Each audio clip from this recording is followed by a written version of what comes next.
잡념을 쫓으려고 하지 마. 감정적인 동요를 전혀 하지 말고.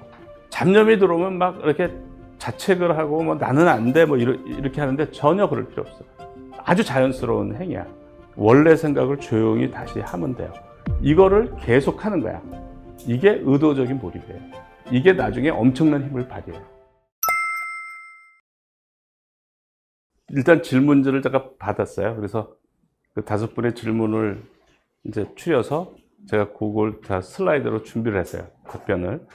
그래서 이제 굉장히 중요한 질문을 한 분이 이제 이게 내가 중요한 얘기라서 조금 자세히 할게요. 제가 사실 저는 이제 몰입이 굉장히 특별하다고 생각했어요. 정말 놀라운 걸 내가 발견했다. 제가 최초로 발견한 줄 알았어요. 그랬더니 그건 아니고 이제 이 경물치지를 얘기하면서 나올 텐데 불교에서 이미 하고 있었던 거예요. 그러니까 가나선하고 삼매가 몰입이고 성리학자들이 한 거가 그 사람들이 가장 핵심적인 그 성리학의 사상이 경이에요. 경사상인데 경이 몰입이에요. 거기에 이제 경물치지가 성리학의 핵심입니다. 제가 2007년에 이제 책을 냈거든요, 말에. 근데 그 독자분이 교수님께서 쓰신 책 몰입을 아주 감명 깊게 읽고 편지드립니다. 교수님 책을 읽으면서 저의 삶은 뭔가 열심히 일하며 바쁘게만 살아왔다는 생각만 드는군요. 행복한 삶, 후회 없는 삶을 위해 한 번쯤 골똘히 생각을 해봤어야 했다는 후회도 듭니다. 또 진작 이런 과정을 알고 실천했다면 나의 인생도 분명 달라졌을 거라고 짐작해 봅니다. 몰입적 사고법은 화담 서경덕 선생님이 공부했던 방법, 경물치지. 그러니까 서경덕 그분이 공부한 방식이 경물치지예요. 그 잠깐 소개를 나중에 해드릴게요. 그게 또 몰입이에요. 그러니까 너무 유사하기도 합니다. 올바른 방법으로 제대로 실천 못하는 공부는 지식 쪼가리일 뿐입니다. 저는 지식보다 지혜를 얻고 싶습니다. 뭐 이제 이렇게 왔는데, 그래서 제가 이제 경물치지가 뭐야? 몰입하고 똑같아. 그래서 공부를 했더니 완전히 똑같은 거예요. 그리고 고려대 철학과 학생이에요. 지금은 미국에 유학을 가 있어요. 저는 학부에서 철학과 심리학을 공부하고 있습니다. 철학과에 입학한 뒤 동양 철학에 관심을 가지게 되었고 특히 유학과 불교의 수행론에 흥미를 느꼈습니다. 저는 최근 교수님께서 쓰신 몰입을 읽고 큰 감동을 받았습니다. 1차적으로 교수님께서 서술하신 심리 상태의 변화들에 깊이 공감했고 그것들이 동양의 수행 전통과 관련해 가지는 함의들을 생각하지 않을 수 없었습니다. 무엇보다 개인적인 경험에 그칠 수 있었던 일을 섬세하고 진솔한 고백으로 가득 찬 저술로 남겨주신 데 대해서 한 사람의 독자로서 깊은 감사와 존경을 보내고 싶습니다. 몰입을 읽은 뒤 제게는 이와 관련된 생각들이 머릿속에서 쉽게 떠나지 않았습니다. 특히 평소 관심을 가지고 있던 정자, 선비들의 수행법을 몰입 경험과 비교해보고 싶다는 마음이 강하게 들었고 결국 선비의 몰입이라는 제목으로 글 한 편을 완성하게 되었습니다. 오늘 교수님께 메일을 드린 까닭은 혹시 이거를 한번 읽어봐 주실 수 있는지 여쭤보고 싶어서입니다. 그래서 성리학의 그 정자 수행하고 몰입을 비교를 했는데 저도 깜짝 놀랐어요. 완전히 똑같아요. 완전히 똑같아요. 그래서 이게 내가 그렇게 특별하다고 저는 사실 몰입책이 베스트셀러가 되고 그래도 마음 한켠에는 정말 내가 그 경험한 이거를 사람들이 진정으로 이해하지를 못한다는 생각을 계속 가졌거든요. 그러니까 제가 볼 땐 진짜 대단한 걸 내가 발견했다고 생각을 했어요. 그런데 알고 봤더니 그게 특별한 거였어요. 그러니까 불교로 그게 계속 지금 1500년 넘게 1700년 동안 가나선이 지금 이어지고 있는 거거든요. 그 우리 불교 조계종의 참선 방법이 가나선인데 화두 하나만 생각하는 거예요. 그분들이. 그러면 삼매 상태에 가는데 삼매 상태가 몰입이에요. 근데 이제 그건 이제 종교니까 저는 이제 학문적으로 그걸 접근했잖아요. 그러니까 성리학도 학문이잖아요. 근데 그러니까 제 몰입은 현대판 성리학이라고 보셔도 돼요. 그런데 사람들이 성리학 때문에 조선이 망했다고 생각을 한다고요. 그렇잖아요. 뭐 그렇게 얘기하는 사람도 있어요. 그런데 조선시대 때 성리학, 몰입이라는 방법을 썼는데 성리학에서 그거가 왜 안 통했을까를 이해할 필요가 있는데 그게 왜 그랬냐면 이 몰입이 잘못돼서가 아니에요. 과학적인 접근을 안 했어요. 그러니까 조선시대에는 과학적인 접근이라는 개념이 없었어요. 과학적인 접근은 동양이 서양을 앞섰는데 서양에서 과학적인 접근을 하기 시작했어요. 이제 계기는 뭐냐면 그 사람들은 성경을 정말 믿었어요. 우리처럼, 종교를 우리처럼 한 게 아니고 서양에서는 정말 믿었어요. 진리라고. 정말 하나님이 모든 걸 창조했고 그걸 완전히 믿었어요. 그런데 그 믿음이 최초로 크게 깨진 거가 지동설이에요. 천동설이 깨진 거예요. 코페르니쿠스에 의해서.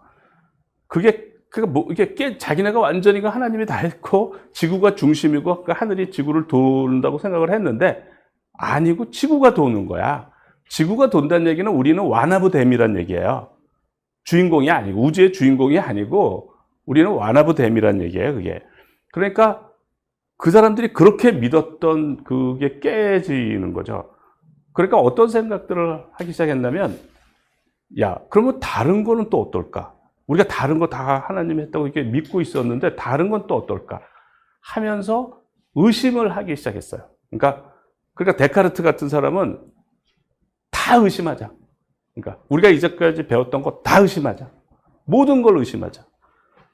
다 의심을 하니까 의심할 수 없는 게 있어. 그게 뭐냐면 내가 지금 생각하고 있는 거. 내가 의심하자고 생각을 하고 있잖아. 그리고 내가 존재하는 거. 그래서 I think, therefore I am.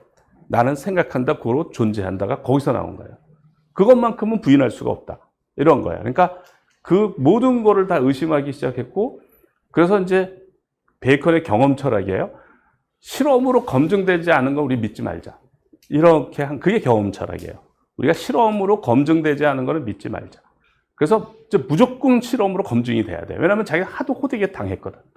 그냥 모든 게 성경을 진리로 믿고 있다가 이제 하나씩 틀리기 시작하는 것들이 막 발견이 되니까, 그래서 우리가 실험으로 검증되지 않은 건 믿지 말자 하면서 과학적인 접근이 된 거예요. 다 이제 검증을 하면서 확 발전해 버린 거예요. 그래서 르네상스로 이어지고 오늘날 현대 문명이 된 거예요. 그러니까 과학적인 접근을 하면 발전이라는 게 없어요. 태계랑 율곡이 서로 주장이 달라. 주장이. 근데 그걸 검증을 안 하면 어떻게 되겠어?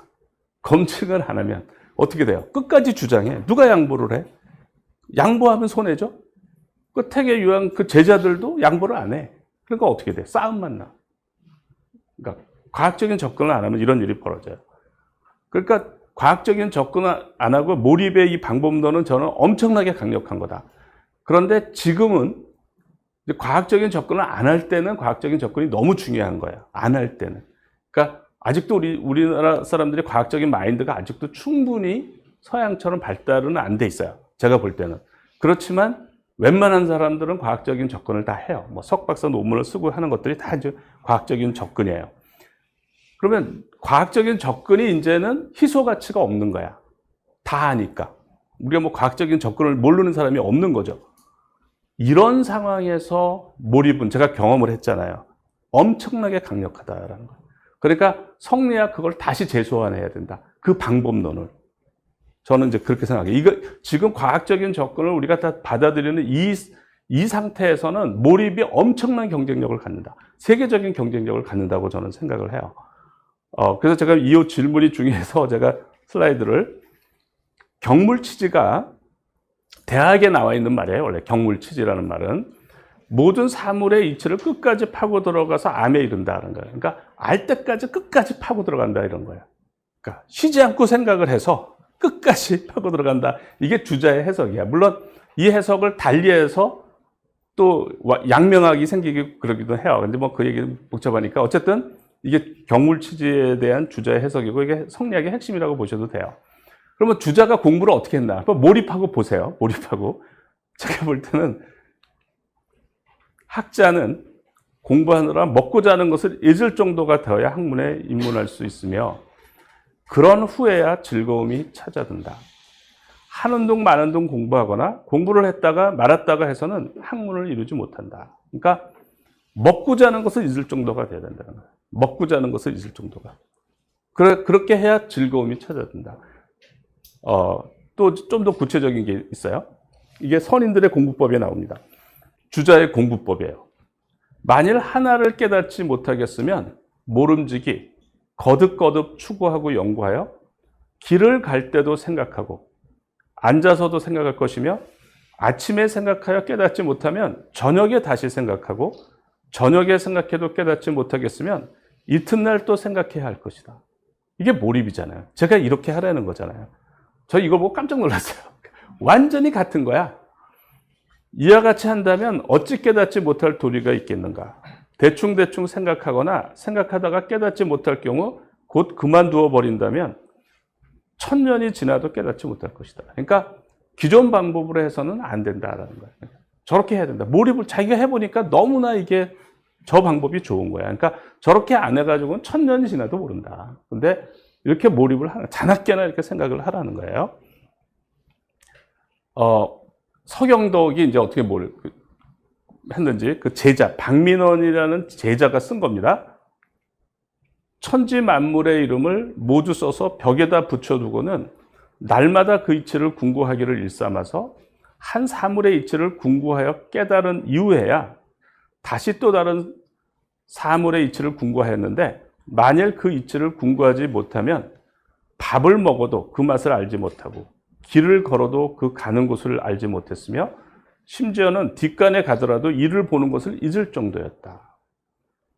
혹 며칠씩 잠을 자지 않다가 때로 눈을 붙이면서 꿈속에서 그때까지 궁구하지 못했던 이치를 깨닫기도 하였다.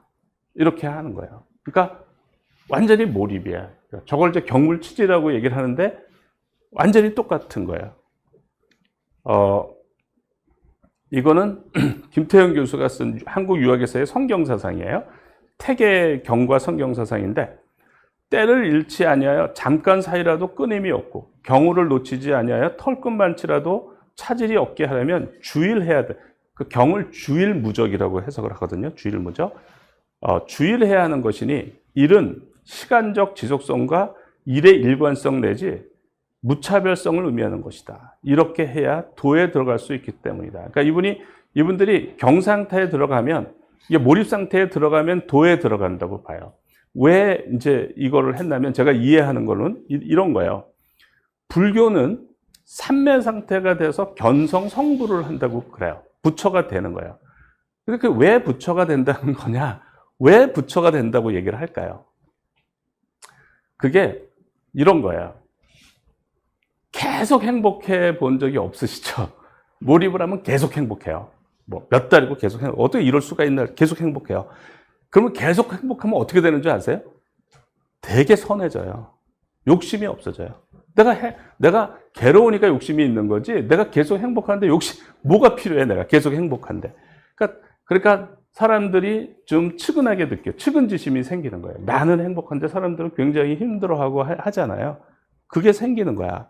그러니까 그게 측은지심이 부처의 마음이라는 거예요. 그러니까 그 상태가 되면 행복하기 때문에 그렇게 되는 거죠. 성리학은 성인이 되는 학문이에요. 이 목표가. 근데 이렇게 도에 들어가면, 이런 몰입 상태에 가면, 그전엔 내가 욕심도 많고 뭐 그랬는데 자기가 이 상태가 되니까 욕심이 없어지는 거야. 그래서 성인이 되는 거예요. 그러니까 두 개가 비슷한데 하나는 학문적으로 간 거고 하나는 종교로 간 거예요. 종교로. 공자가 한 얘기예요. 자기 자신에 대해 전심하지 못하는 사람은, 그러니까 뭐든지 이렇게 올인을 해야 되는 거죠. 몰입을 해서. 전심하지 못하는 사람과 무슨 일에나 골몰하지 못하는 사람은 보아도 보지 못하는 사람이며 들어도 듣지 못하는 사람이며 먹어도 맛을 모르는 사람이다. 그러니까 공자, 맹자 보면 다 몰입을 했어. 이 몰입이라는 거가 제가 처음에 했더니 나중에 보니까 결국은 성리학에서, 그러니까 우리 2조 500년을 그 선비들이, 태계나 이 사람들이 그 성리학이 어떤 매력에 빠져서 이렇게 했는지를 잘 모르고, 우리는 이제 조선시대가 이렇게 망해가지고 우리나라를 망하게 학문이라고 지금 이렇게 하고 있어요. 그런데 저도 그러니까 몰입을 모르는 사람은 성리학을 이해할 수 없다고 저는 생각을 해요. 그러니까 성리학에서 말하는 무슨 이런 거는 아니고 그 방법론이 중요한 거더라고요. 그 방법론이. 그게 몰입이라는 방법을 썼다. 그런데 제가 몰입은 제가 해봐서 알잖아요. 저희 분야는 난제들 그러니까 이 몰입으로 다 해결하는 거예요. 그러니까 세계적인 경쟁력을 갖는다는 걸 저는 이제 확인을 했단 말이죠. 그래서 엄청난 거다, 이게. 그러니까 그러니까 우리가 엄청난 유산을 물려받은 거야. 그러니까 우리나라 사람들은 성리학이라는 건 어렵지가 않잖아. 가까이 있는 거잖아요. 불과 얼마 전에. 그러니까 그걸 다시 보고 지금 과학적인 방법을 우리가 하고 있기 때문에 여기에다가 몰입을 접목하면 세계적인 경쟁력을 갖는다라는 거예요. 그래서 그런 면에서 저는 몰입이 현대판 성리학이다. 현대판 성리학인데 어쨌든 이거를 해서 뭐 이 방법을 어쨌든 이제 처음에 모르니까 사람들이 거부감을 갖고 하는데 이 방법으로 어느 정도 훈련을 해서 성과를 내기 시작하면 저는 뭐 엄청나게 성과들이 나올 거라고 저는 생각을 해요. 그래서 몰입 아카데미가 거기에 불을 지피해야 된다. 이제 그런 거예요. 그래서 그걸 이제 노력을 하고 있는 겁니다. 두 번째 질문은 잡생각, 부정적인 생각 떨치는 방법을 알려주세요. 비슷한 질문이 굉장히 많아요. 이렇게 생각을 하세요. 내가 A라는 거에 몰입을 하려고 해. 뭐 어떤 수학 문제를 푼다거나 어려운 문제를 아니면 중요한 뭐 회사 문제를 해결한다거나 이럴 때 이제 잡념이 들어오고 부정적인 생각이 들어오잖아요. 그럴 때 어떻게 하냐면 몰입도가 낮을 때 잡념이 들어오는 거는 내가 정신 차리지 못해서가 아니에요. 자연 법칙이에요. 내가 보니까 자연 법칙이에요. 그러니까 몰입도가 낮을 때 잡념이 들어오는 거는 자연 법칙이다. 그러니까 절대 자책을 하지 말고. 근데 그게 중요한 게 뭐냐면 내가 A라는 걸 생각해서 A의 몰입도를 올려놓으면 A를 의식의 무대에 계속 올려놔야 되는데 그래야 활성화가 돼. 의식의 무대에 올려놓으면 무의식의 생중계가 되거든요. 장기 기억의 생중계가 된단 말이죠. 그러니까 올려놓으면 몰입도는 올라가는 거예요. 그런데 얘가 의식의 무대에서 밀려나고 잡념이 들어온 거야. 그러면 이제 몰입도는 떨어지는 거예요. 근데 A에 관련된 시냅스는 비활성화가 되는 거죠. 그러니까 몰입도를 떨어뜨리니까 되게 심각한 거예요. 그래서 잡념이 들어왔다는 걸 알아차려야 돼. 이게 중요해. 그 알아차리기 전까지는 계속 몰입도가 떨어지는 거예요.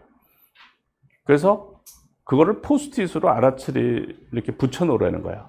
포스트잇으로. 거기에 내가 생각하는 거에 핵심 단어를 적어도 되고 나중에 보니까 안 적어도 포스트잇을 보면 딱 알아차려요. 내가 딴 생각을 하고 있네. 그래서 그걸 알아차리면 이제 알아차렸어요. 그러면 잡념하고 싸우지 마세요. 그 잡념을 쫓으려고 하지 마. 잡념을. 의식의 무대에는 두 개가 있을 수 없어. 그러니까 잡념을 쫓을 필요가 전혀 없고 원래 생각하던 문제를 조용히 생각을 하면 돼. 감정적인 동요를 전혀 하지 말고. 전혀. 그러니까 잡념이 들어오면 막 이렇게 자책을 하고 뭐 나는 안 돼 뭐 이렇게 하는데 전혀 그럴 필요 없어. 아주 자연스러운 행위야. 그래서 원래 생각을 조용히 다시 하면 돼요. 이거를 계속 하는 거야. 이게 의도적인 몰입이에요. 의도적으로 계속 이 짓을 하는 거야. 이게 나중에 엄청난 힘을 발휘해요. 이게 잡념을 이기고 잡념을 이기는 정도가 아니라 나의 능력을 상상도 없이 이렇게 바뀌어 나가는 거예요. 그리고 1번과 2번을 반복하면서 몰입도를 올리는 거고 이게 의도적인 몰입의 핵심이다라는 거예요. 그러니까 의도적인 노력을 하라는 거예요. 그러니까 A라는 문제에서 잡념이 들어오고 불안한 생각이 들고 이렇게 하는 불안한 생각이 들 때는 결과에 집착하지 말고 불안일 때는 결과에 집착하지 말고 과정에 최선을 다하고 잡념이 들어오면 빨리 잡념이 들어왔던 걸 알아차려야 돼요. 그리고 이거를 A라는 걸 계속 생각해야 되는 걸 잊어버려도 포스트잇을 보고 이거 생각해야겠네. 이렇게. 그러니까 그게 제일 중요해. 그 생각을 이어가려는 노력. 근데 그거를 스트레스 받지 말고 편안하게 하라는 거예요. 조바심 없이. 그게 슬로우 싱킹 방법을 쓰라는 거예요.